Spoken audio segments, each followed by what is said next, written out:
All right, so if you are watching this at home because you didn't join the Zoom or you just wanted to rehash what we already did in class because you didn't get everything taken down, or you are in class with me today, go ahead and pull up my Google Classroom. You will notice in classwork there's one thing called genetics. That's the thing we're starting this week. Not today necessarily, but I surely wasn't going to make one day and then come back tomorrow and make a completely different day. So it's under genetics, and you will be looking for this slide right here. And when you are on this slide right here, I want you to click on this thing that says Discovery SOS. Because that is what you are going to need next to lead you to this slide right here. Discovery SOS Surround Sound Sounds. And I will explain what we are going to do here in just a moment while everybody gets logged in. I'm going to pause this so they don't have to wait and listen to everybody getting logged in. I'm going to walk you through this. This is in, again, one last time, in my Google Classroom, Mr. Bullen's Google Classroom, under classwork and genetics, and it's right there, Discovery SOS Surround Sound. You open it up, it's going to be here. Here's what's going to happen. I'm going to have a blank screen where you can't see anything. Okay? I'm going to play a sound. When you are listening to this sound, I want you to write down everything that you know about this sound. Now, I'm listening to this sound. Just listen for a moment.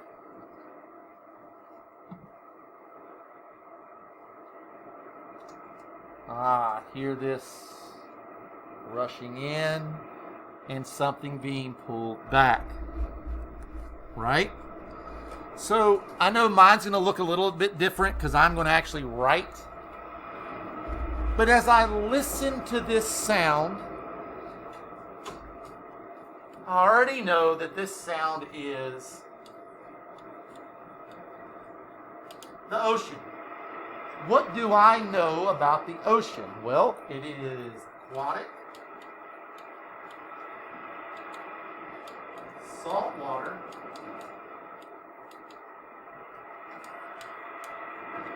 covers roughly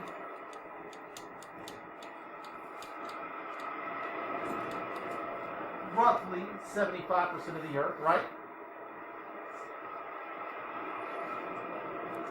It's a marine biome.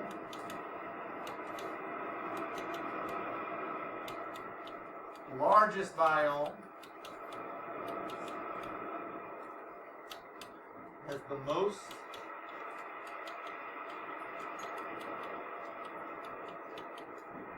biodiversity in the ocean.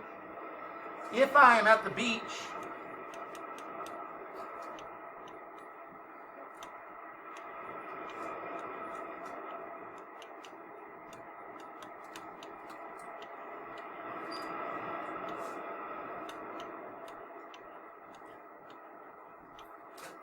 during the daytime I have sea breezes. During the nighttime I have land breezes.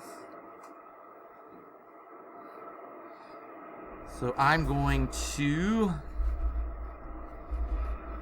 stop playing this, bounce back over to this really quickly. Do you kind of understand what I'm doing as I play these sounds?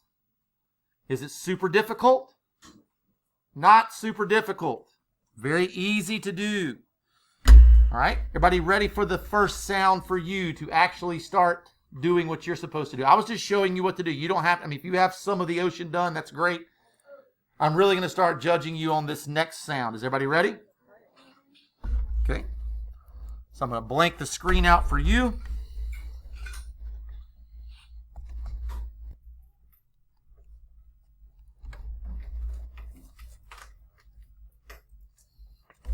It's not Pop Rocks, which is what everybody wants to say. Bunch of candy-eating people. You might need a hint. Shh, I know what it is because I love it.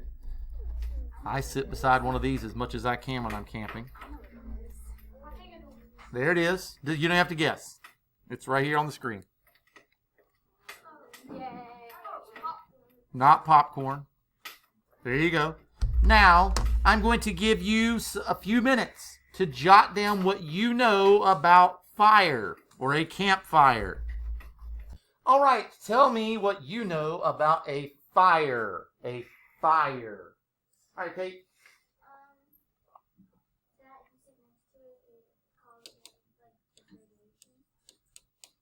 Next to it, radiation. You are correct.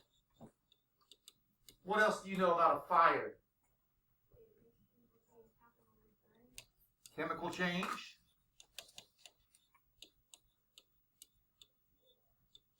To the wood. You are correct.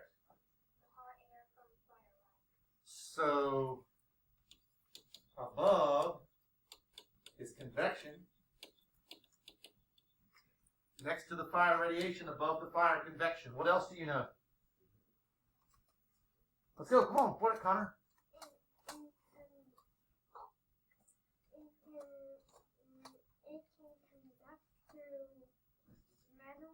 Okay, I want to stick with that thing about metal. What happens if I put a piece of metal in a fire? I'll even go back. Ray brings back that big metal ball that he brought us to borrow in class, and I put it in the fire. All of a sudden, it doesn't go through that hoop anymore. Why? What's up? Make sure you have that on for me, okay? It can make metal expand. What else do you know about fire? What else? What are some other things you know about fire? It's a chemical change. It's a chemical change. I think I put that up there. You're correct. What else? It is very hot. Chemical change forms a new substance. It does. Anybody else? It burns the wood. Yeah. So let's cover one more thing about fire. Normally, Mr. Boys goes camping. He takes all of his stuff in his backpack and his big containers because he's car camping, and he pulls the lighter out and he starts a fire. Not a problem. That's pretty easy to do. What would happen if you happen to get lost in the woods and you needed to start a fire and you don't have a lighter? How would you do that? You take it and you put it on the stick and hold it down. By rubbing two sticks together, and somebody said it over here. You can rub sticks together and start a fire made by using a friction. A fire. Good job on the fire. Take a minute to listen to this sound. You can already see what it is. All right. Take a minute to tell me what you know about bees. Use all the things you've learned in science and tell me what you know about bees. So as we start to talk about our next topic, tell me what you know about bees. Okay, so let's talk about this whole pollination of flowers. That's their job. So what would you call it? That's their niche. Niche is their pollinators. And before we start getting everybody else's stuff, that takes me into another answer that I need. Bees pollinate the flowers, but the flowers also give them some food through the nectar. So we have the flower helps the bee, and the bee helps the flower. What kind of relationship is that? That's the same face every kid's made today. Holy crap, that's an old term. What is the name of that term? It's a certain type of symbiosis. Starts with an M.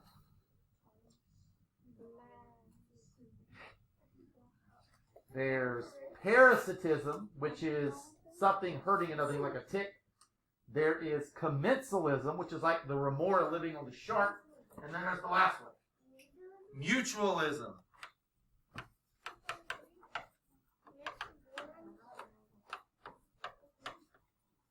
What else do we know about bees?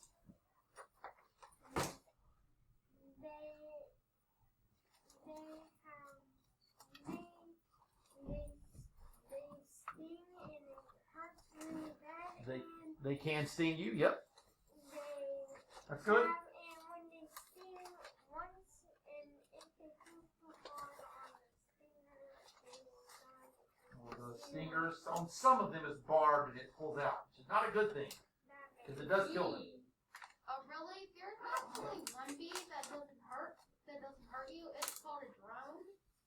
It's a male bee that lives in a hive. Okay. And really, it does not hurt, and really, it won't sting you. Okay. Drones don't do a lot of stinging. Okay. Whoa, whoa, whoa. We're not talking over him. Okay. Bees live in ecosystems with lots of maybe plants to survive. Crazy fact. I thought this morning certainly bees are herbivores. Who in here thinks that? I was wrong. They are not. Bees are omnivores. Now, the very cool thing about bees being omnivores is they eat these little teeny tiny microorganisms along with other things. Because in a lot of places those microorganisms have been changed due to climate or pollution or other reasons, and because of pesticides and things have been sprayed, especially the honeybee, like we're at the point where they could go extinct. So what do we call that? Some bees are what? Raise your hand, endangered. Some, not all of them, are endangered. What else do we know about bees? Same job every day. I know that feeling. Man, golly, what did I do wrong to get this job that I have to put up with annoying bees all day long? Like, Hey, I know one. what? I know one annoying. You know that any parent that watches this YouTube's going, that's right. I'm annoying. Nobody's arguing now. Yeah, my mom would say that probably. Yeah, you're right, Mr. I B. know. Wow, you're mean. I'm Mr. B. You're mean. I mean, you've been calling me that all year, and now you know that my job. What's my job? Put up with annoying bees all day long. Now you know I love you. You, All right, we call you Mr. B because you are a bee. all right, let's go, Alex. Okay, Mr. Honeybee.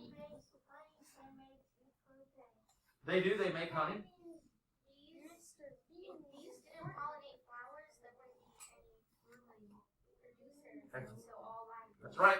Bees. So what she's saying, Connor, is very important. Bees play such an important role, and I make this symbol every time when I'm thinking of this word. They are like that top of that archway that we talked about that holds the archway together. They're what kind of species? It's called a what? They are a keystone Mr. Boys, species. Yes. honeybees are very useful because when they go on plants and take their nectar, they put pollen on the plants They're pollinators. That's right. that make the plants grow fruits and vegetables. That's right. If we didn't have bees doing their job, we'd be in big trouble, wouldn't we? And also, if we didn't have Just listen for a minute. I know it sounds like rain.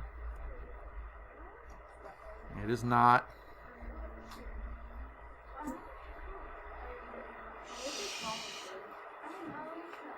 You are in a river. Tell me what you know about the river. Tell me what you know about the river. So for my people online, the last one they'll get to do is I'm not making more than one video. Rivers. What do you know about rivers?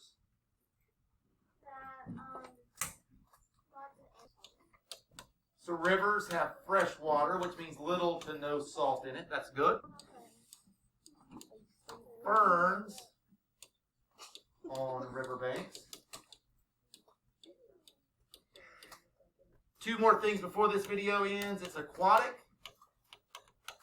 and abiotic. And that pretty much rounds that out because that's the end of my time for this video.